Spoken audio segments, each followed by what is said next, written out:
ഈ വിമാനത്തിന്റെ black box കണ്ടെത്തിയിരിക്കുന്നു എന്നതാണ്. വിമാനം തകർന്നു വീണ കെട്ടിടത്തിന്റെ മുകളിൽ നിന്നാണ് ബ്ലാക്ക് ബോക്സ് ലഭിച്ചത്.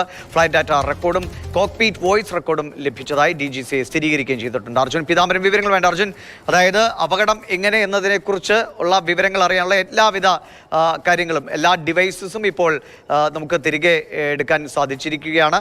എപ്പോഴാണ് ഈ ബ്ലാക്ക് ബോക്സ് കിട്ടിയെന്ന സ്ഥിരീകരണമുണ്ടായത്?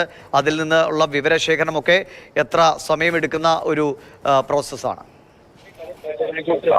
ദിവസങ്ങൾ എടുക്കുമെന്നുള്ള കാര്യം തന്നെയാണ് ഇപ്പോൾ വ്യക്തമായിരിക്കുന്നത്.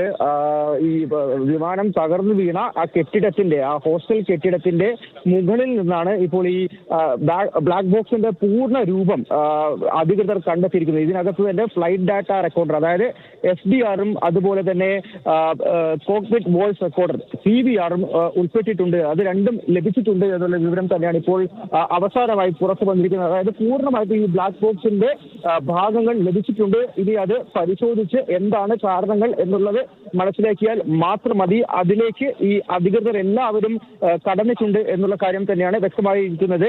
40 ഉദ്യോഗസ്ഥരാണ് ഇപ്പോൾ ഈ ബ്ലാക്ക് ബോക്സിന്റെ വിശദാംശങ്ങൾ പരിശോധിക്കാൻ വേണ്ടി ആ പ്രവർത്തനങ്ങളിൽ ഏർപ്പെട്ടിട്ടുള്ളത്. അത് ഈ സിവിൽ ഏവിയേഷൻ മന്ത്രാലയം തന്നെ അത് വ്യക്തമാക്കിയിരിക്കുന്നു. ഒപ്പം തന്നെ ഈ എയർക്രാഫ്റ്റ് ആക്സിഡന്റ് ഇൻവെസ്റ്റിഗേഷൻ ബ്യൂറോയുടെ AAIB-യുടെ പരിശോധനയെ തുടർന്നാണ് ഈ ബ്ലാക്ക് ബോക്സിന്റെ ഭാഗങ്ങൾ പൂർണ്ണമായിട്ടും ഇപ്പോൾ വീണ്ടെടുക്കാൻ സാധിച്ചിരിക്കുന്നത്. ഇന്ന് രാവിലെയായിരുന്നു ഈ എയർക്രാഫ്റ്റ് ആക്സിഡന്റ് ഇൻവെസ്റ്റിഗേഷൻ ബ്യൂറോ ഈ പരിശോധിക്കാൻ വേണ്ടി, ഈ വിമാനാപകടം പരിശോധിക്കാൻ വേണ്ടി എത്തുന്നു. അവർ വിദഗ്ധമായിട്ടുള്ള പരിശോധന നടത്തുന്നു എന്നുള്ള വിവരങ്ങൾ പുറത്തു വന്നത്. അവരുടെ പരിശോധനകൾക്ക് പിന്നാലെ തന്നെയാണ് ഇപ്പോൾ ഈ ബ്ലാക്ക് ബോക്സിന്റെ പൂർണ്ണ ഭാഗം ഇപ്പോൾ ലഭ്യമായിരിക്കുന്നത്. വീണ്ടും പറയുന്നു, 2 ഭാഗങ്ങളാണ്. ഒന്ന് FDR എന്ന് പറയുന്ന ഫ്ലൈറ്റ് ഡാറ്റ റെക്കോർഡർ, രണ്ടാമത്തേത് CVR കോക്ക്പിറ്റ് വോയിസ് റെക്കോർഡർ.